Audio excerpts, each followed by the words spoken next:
Assalamualaikum warahmatullahi wabarakatuh. Hai, perkenalkan nama saya Baisya Syahnunasa dari kelas 11 pemasaran 3, nomor absen 8.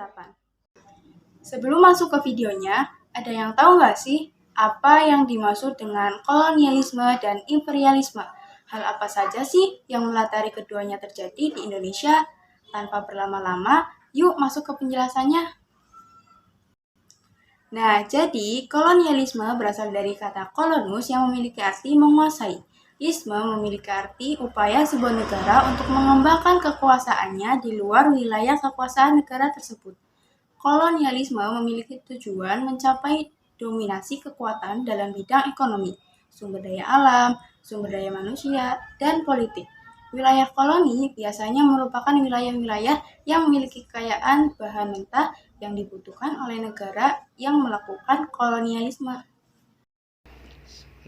Sementara itu, imperialisme berasal dari kata imperium dalam bahasa Latin yang berarti kekuasaan tertinggi, kedaulatan, atau sekedar kekuasaan. Imperialisme merupakan kebijakan atau ideologi untuk memperluas kekuasaan atas negara lain dan penduduk asli negara lain menjadi penduduk negara tersebut dengan tujuan memperluas akses politik dan ekonomi, kekuasaan dan kontrol, dan seringkali dilakukan dengan menggunakan kekuatan militer.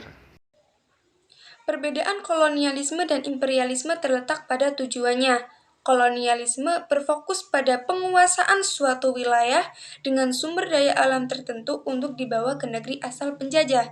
Sementara imperialisme berfokus dalam penguasaan politik dan pemerintahan negara yang lain untuk memiliki pengaruh terhadap negara tersebut. Paragraf 4 yaitu latar belakang kolonialisme dan imperialisme di Indonesia.